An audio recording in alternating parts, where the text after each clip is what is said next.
पिछले एपिसोड में आपने देखा कि खंडर से शिवानी घर आने लगती है और उसके पीछे करुणा भी आ रही होती है।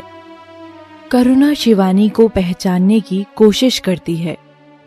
अब आगे शिवानी और तेज गति से चलने लगती है। करुणा भी उसके पीछे पीछे उसी गति से चलने लगती है। मुझे ऐसा क्यों लग रहा है कि ये शिवानी है। लगता है करुणा ने मुझे पहचान लिया है। कुछ तो करना ही पड़ेगा। शिवानी अपना चेहरा बदलकर पीछे मुड़कर खड़ी हो जाती है। करुणा भी अपनी जगह ही रुककर खड़ी हो जाती है। शिवानी अब नागिन रूप में आकर जंगल में चली जाती है। ओह, मैं तो बेकार में ही सोच रही थी कि ये शिवानी है। मैं भी कितनी पागल हूँ। उस बेचारी को तो ये सब पता भी नहीं है।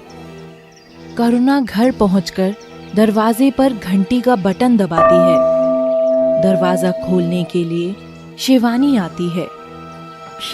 शिवानी? करुणा, तुझे भी क्या होता जा रहा है आजकल?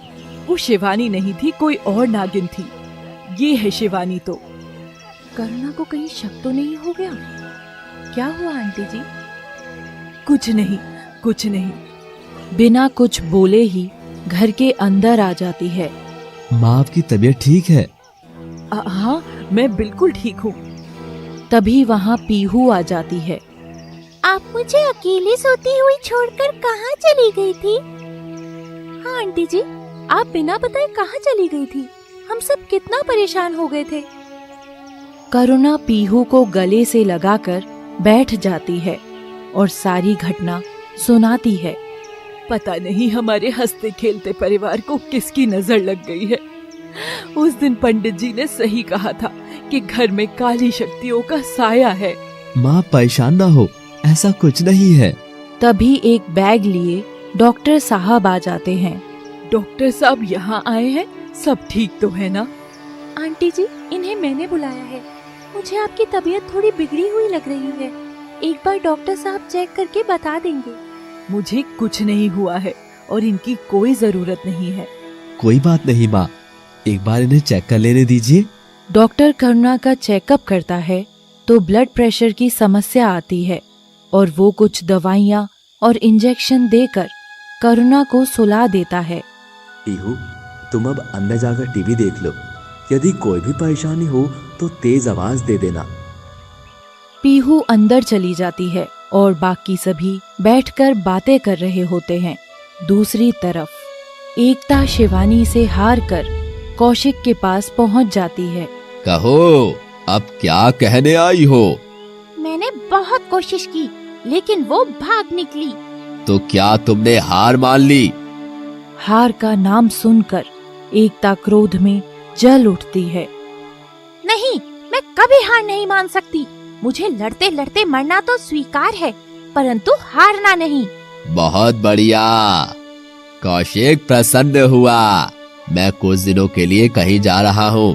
तुम शिवानी पर नजर बनाए रखना।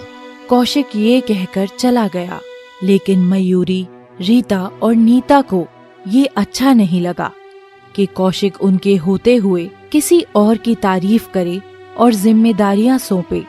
कल की आई नागिन हमारे ऊपर बैठी है, घमंडी भी है, लेकिन मेहनत उस दिन से हमने की थी और फल एकता खा रही है। एकता ये बात सुन लेती है। अगर तुमने इतनी मेहनत की थी तो फिर मेरी जरूरत क्यों पड़ी? और तुमको चिढ़ना है तो चिढ़ते जाओ। वैसे कुछ ना कुछ बात तो मुझ में जरूर होगी जो मुझे तुमसे अलग करती है, और शायद इसलिए ही मैं कौशिक को प्रिय हूँ। तू ज्यादा ज्ञान मत दे नागिन, नहीं तो मैं तुझे जिंदा नहीं छोड़ूंगी।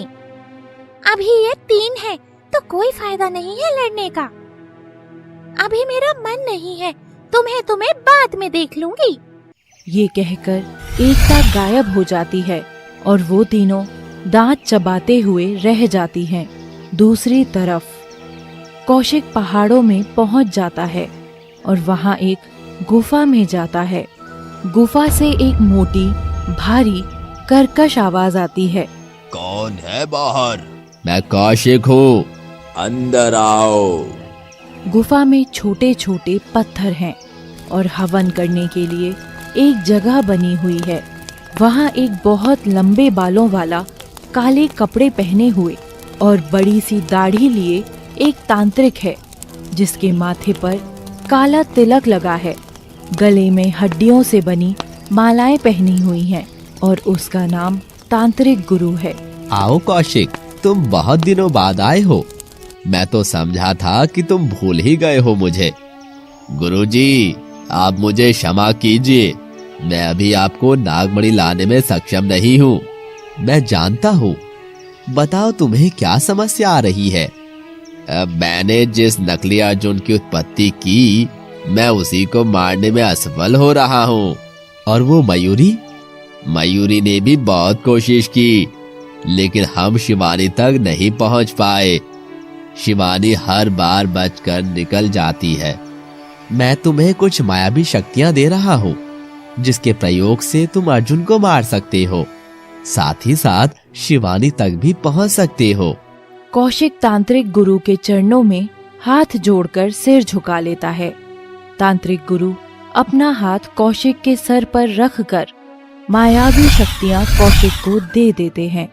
बिना पीछे मुड़े चुपचाप सीधे चले जाना और जाकर विजय होकर लौटना।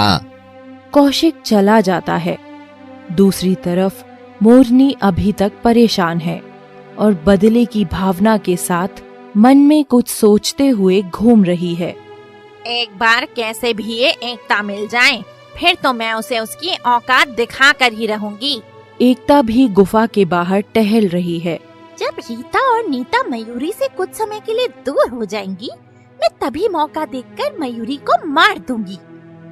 मयूरी घूमते घूमते बाहर आती है और उसकी नजर एकता पर पड़ती है। आज सही मौका है।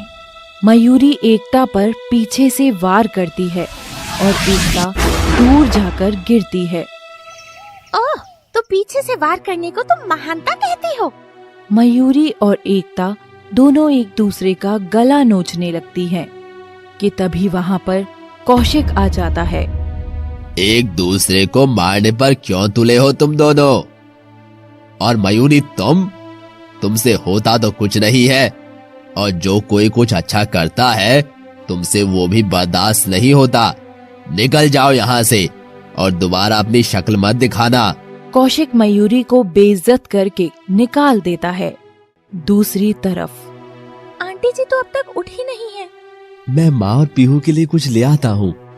अर्जुन गाड़ी लेकर जा रहा है, लेकिन रास्ते में अर्जुन की गाड़ी के सामने सड़क पर एक पेड़ टूटकर गिर जाता है। ओहो, ये पेड़ भी मेरी गाड़ी के आगे ही टूटकर गिरना था।